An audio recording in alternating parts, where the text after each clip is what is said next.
Delhi NCR में आवारा कुत्तों से संबंधित मामले में सुप्रीम कोर्ट में आज एक बार फिर से सुनवाई हुई।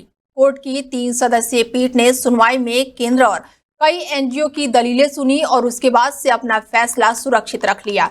सॉलिसिटर जनरल तुषार मेहता ने दलील दी कि नसबंदी से रेबीज नहीं रुकता और आवारा कुत्तों के चलते बच्चों को खुले में खेलने नहीं भेज सकते और ये मेरा रुख है, सरकार का नहीं।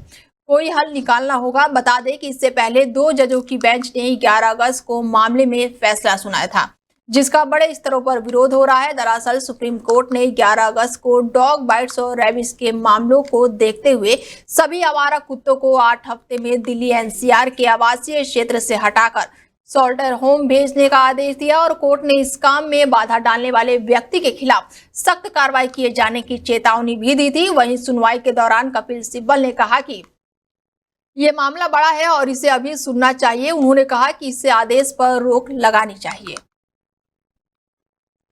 आज दिल्ली एनसीआर के ज्यादातर हिस्सों में जमकर बारिश हो रही है। बारिश की वजह से जगह जगह पानी भर गया है। दिल्ली मानो दरिया में तब्दील हो गई है और मौसम विभाग ने दिल्ली एनसीआर के लिए भारी बारिश का रेड अलर्ट जारी किया है। बारिश की वजह से धौला कुआं से लेकर एपीएस कॉलोनी और पड़पड़गंज तक कैसा है हाल। बता दें आपको कि दिल्ली के भारी बारिश के बाद से धौला कुआं अंडरपास के पास पानी भर गया है और पानी इस कदर भर गया है कि स्कूल बस से लेकर ऑटो तक सब फंस गया है। हालात का जायजा लेने के लिए हमारी टीम भी पहुंची थी। इसके साथ ही वहां पर बड़ी ही मुश्किल से लोगों को बाहर निकलते हुए देखा गया।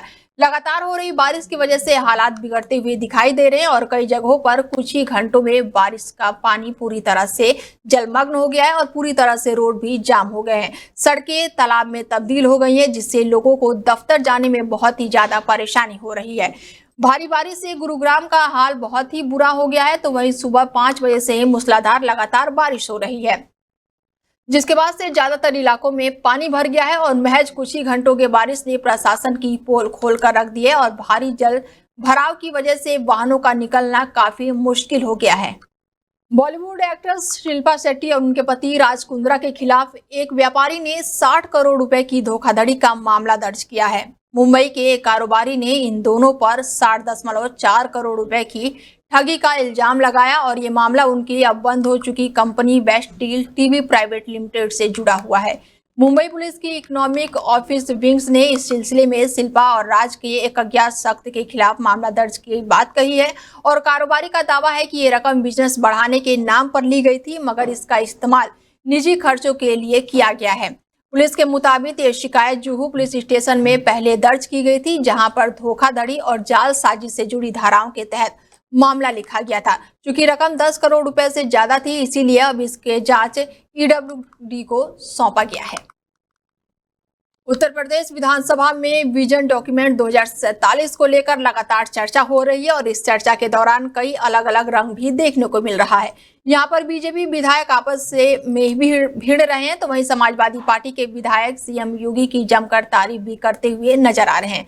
सीएम योगी की इस तारीफ से हर कोई हैरान है। दरअसल उत्तर प्रदेश विधानसभा में लगातार चर्चे का दौर जारी है और समाजवादी पार्टी की विधायक पूजा पाल ने मुख्यमंत्री योगी आदित्यनाथ की जीरो टॉलरेंस नीति की जमकर तारीफ की है। मैं धन्यवाद देना चाहती हूँ माननीय मुख्यमंत्री जी को, जिन्होंने मेरे छुपे हुए उन आंसुओं को देखने का काम किया जो वर्षों में किसी ने देखने का काम नहीं किया। मेरा दुख, मेरा तकलीफ माननीय मुख्यमंत्री जी ने देखने का काम किया और सही मायने में मुझे न्याय दिलाने का और देने का काम किया। माननीय अधिष्ठाता महोदय जी, मुझ जैसे पता नहीं कितने प्रयागराज में पीड़ित परिवार को माननीय मुख्यमंत्री जी ने ऐसे अपराधियों को दंड दे करके उनको न्याय दिलाने का काम किया है और कल शायद मेरी प्रयागराज की जनता मुझे सुनेगी तो वो लोग भी माननीय मुख्यमंत्री जी को धन्यवाद देने का काम करेंगे पुनः दोबारा। और माननीय अध्यक्ष जी, मेरे जैसे पता नहीं कितने महिलाओं की सिंदूर को मिटाया गया, पता नहीं कितने माताओं की गोदी सूनी कर दी गई। मैं धन्यवाद देना चाहती हूँ ऐसे मुख्यमंत्री जी का, जिन्होंने जीरो टॉलरेंस ला करके पॉलिसी को ला करके अपना करके अपराध और माफिया अतीक अहमद जैसे अपराधियों को मट्टी में मिलाने का काम आज प्रयागराज अधिष्ठाता महोदय जी, आज प्रयागराज ही नहीं अपितु पूरा उत्तर प्रदेश की जनता आज माननीय मुख्यमंत्री जी के तरफ विश्वास की नजर से देखता है कि कोई भी प्रदेश का कोई भी माफिया या भू माफिया हमारे भाई की तरफ, हमारी महिलाओं की तरफ, हमारी बहनों की तरफ बुरी नजर से उठा के देखने का काम करेगा तो उस हर अपराधी को मिट्टी में मिलाने का काम किया जाए। मैं धन्यवाद।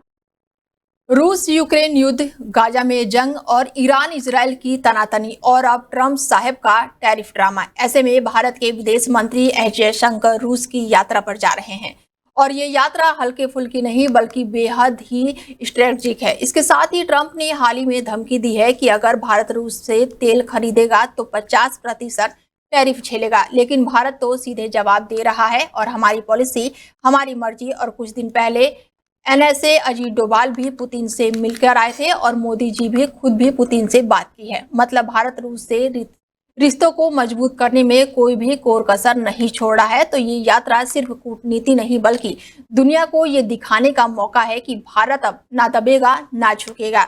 जयशंकर की ये यात्रा आने वाले समय में बड़ा फर्क ला सकती है। Now, you all know that my job is to engage the international community and advance India's interests. I think that is the shortest description I can give you. But I do want to say that even more than diplomacy, it is actually tourism that connects any nation to the world.